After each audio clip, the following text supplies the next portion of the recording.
What is up, you guys? It is your boy, Brent Biggers here. Actually, let me turn on the light real quick. I'm sorry.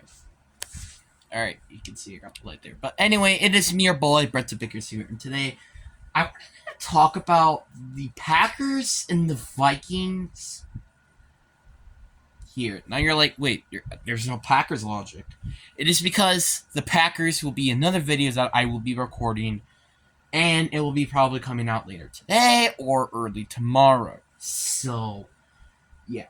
This series has been, it's not been good for financially, but it's been very fun talking about my opinions about each team heading into the season. But anyway, let's get right into it. Again, before we go on, if you do like videos like this, make sure you like the video because I will make more videos more consistently if you do. Also, if you're new here, please subscribe. I know I don't like saying this because it's the truth and it's just wasting time, but please do it. We're so close to 70, and then we could get the 80, 90, 100, you know what I'm saying. But anyway, let's talk about the Vikings. So the Vikings have been one of the most interesting teams, but probably the worst all season. At first, I thought, oh, the Cardinals are the worst all season. It actually probably is the Vikings. Now you're like, wait, what do you mean? Didn't they just make it to the postseason? Yeah, that's true. But they didn't really do anything noticeable. Did they sign players? Oh, absolutely, yeah. They signed players like Byron Murphy and Marcus Davenport. But the weaknesses about this free agency is the amount of players that they lost. Let's start off with the offensive side of the ball, shall we? Which is one of their strengths heading into the season for sure. Out of the entire NFL. They lost underdog story Adam Thielen and Dalvin Cook, who's somehow still a free agent, which is why I've been very hesitant to make it a Miami Dolphins video, because I wouldn't be surprised to get like Josh Jacobs or Dalvin Cook or something. So Miami might be at the end. And then I'm going to make that video, and then Dalvin Cook might be signed, and stuff. But, yeah. I need to use the bathroom, so hold on a minute. Alright, I'm back. But anyway, those two players are going to make a huge dent into their offense because, for example, Adam Thielen was replaced with Jordan Addison. And they got, KJ Osborne, I think is his name, but he's also pretty decent as well. Dalvin Cook, yes, he is probably one of the better running backs right now. They do have Alexander Madison. He's kind of the Band-Aid, in my opinion. Now, let's talk about their weaknesses of one of the reasons probably why they didn't make it to the Super Bowl last year. You want to know what it was? You probably guessed it. The defense. Literally everywhere, maybe outside of the front seven, was pretty much the biggest issue about this team. And yet they lose maybe like 4 starters. That's not great. So let's start off with they lost Patrick Peterson, who was one of the best corners on this team. In fact, they lost Duke Shelby, who's underrated. They lost Eric Kendricks. They lost to Darius Smith due to a trade. And then they lost Alvin Thompson. Those were 5 out of 12 starters that they lost. Ooh, that's a yikes. But it's not the end of the world. Again, they did get Byron Murphy and Marcus Davenport, but do you really think that Marcus Davenport is going to replace the production of Zadarius Smith? Also, there is a rumor for maybe Danielle Hunter be gone. Harrison Smith is going to be gone soon, definitely, but you get what I mean. And Byron Murphy, which he's good, but he isn't a CB1 cornerback. Maybe CB2, but not CB1. But, yeah, this team did not do that well. But let me tell you the reason why they lost last year. Now, if I go back all the way to my video about every team's prediction heading into the season, I had the Vikings at 11-6. This was the video before Zadarius Smith somehow got traded. And of course that happened during the time I literally just recorded that video. Well, not just like a couple of hours after. I just recorded and posting out the video. So, one of the worst timings of all time. Which is why I'm going to be making another one during August, hopefully, and having the time to do it. But, yeah. Now, this team, I had them going 11-6 because, again, this was back then when Darius Smith was still on the team. Who was also on the team? Oh, yeah, Dalvin Cook. They were both still free. They still were on the team. So you kind of could understand why. Also, I do think, though, there were positives to the offseason. One, they got an actual defensive coordinator named Brian Flores, who I'm surprised is not a head coach. Same thing with Steve Wilkes. Also, what was another one I was talking about? Oh, yeah, and then obviously Marcus Davenport, who, yeah, it's probably not going to be good, but he's going to be decent. And Byron Murphy is an upgrade at corner, but he still lost Patrick Peterson and Duke Sheldley, so yeah. And also on the plus side, at least your players you drafted last year get more experience in the NFL. So players like Andrew Booth Jr. and Lewis Cine. Both of those players should probably going to be starters this year, and they should have higher expectations this year because of how sluggish this team is all around. But it is really hard to say how good this team is going to be this year. Because, like, on the one hand, you have a very good offense. Maybe not great anymore, or elite like they were last year. But a very good offense with an average quarterback. As much, I think Kirk Cousins is not that good. He is good enough to at least make accurate throws. We got Justin Jefferson, who literally won the offensive MVP of the year. I don't know why I keep messing that up.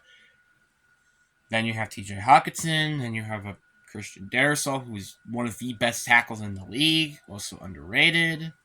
So you still have a lot of good pieces to build the team. And your division, which I'm probably going to be making a ton of more videos about this division, because this division is very interesting. Because, obviously a little spoiler for heading into the other videos and why I'm making the Packers video soon, is that this division got better or worse during the offseason. It was nothing in between the two, unless you're including the Packers, which I'll talk about that later. But this is arguably a very good team that has so much potential. But the problem is will they be playoff contenders? I just don't see that happening. Well, the division might stink, but all the teams are mediocre at worst. Yes, even the Packers. And I think a lot of people can agree with that, and I think it just makes sense. But they did win the division last year, and that's something to point out. Brian Flores is a very confident head coach, so I will expect him to be a very good defensive coordinator. And also, he's from the Bill Belichick tree. I don't think a lot of people know that, and I don't even know if that's true, actually, but I think he is. So, that's very interesting. And one thing that I was looking at heading into the season, I was looking at one of these videos because with Jordan, like the Jordan Addison when he was getting into trouble and stuff like that, because he did. Kevin O'Connell, this guy said something very interesting, and it's actually kind of true of what's happening with this team now. So back in the day, the Rams used to build this offense when Sean McVay got hired to Todd Gurley, which made sense because Todd Gurley was, during the time, one of the best at his position. Just sucked what happened to him afterwards, but we're gonna get to that point later.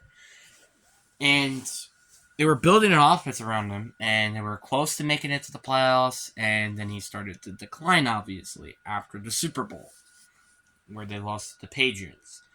Which was one of the reasons why they lost, just because they were building a team around Todd Gurley. He wasn't available in that game. So it made their offense a lot worse. It made it more easy for Bill Belichick to win. Also one of the reasons why they won that Super Bowl, because of Bill Belichick, which I'll mention that as well. But this was a very interesting point. Then again, when Todd Gurley started to decline, they were building more on the offense to Cooper Kupp, which again during the time I think a lot of people say he was good or great, not quite elite as he is now. But they got a quarterback. Boom, they won a Super Bowl. I think that's a very interesting and also I think a very cool strategy. Something that you could do with, I don't know, maybe Davian Pierce if you're the Texans. Or Saquon Barkley as the Giants, which they kind of did, honestly, during the offseason last year. Sort of. But you get what I mean. Build a team around your best player and make a Super Bowl run. That's exactly what Kevin O'Connell is kind of doing with this team. Yes, back at 2021 offseason, I might remember, they didn't really make any big-time splashes outside of the Zadarius Smith signing, I know. But they already had a pretty good team. It was just, what was his name? Oh, yeah, Mike Zimmer kind of holding them back a little bit.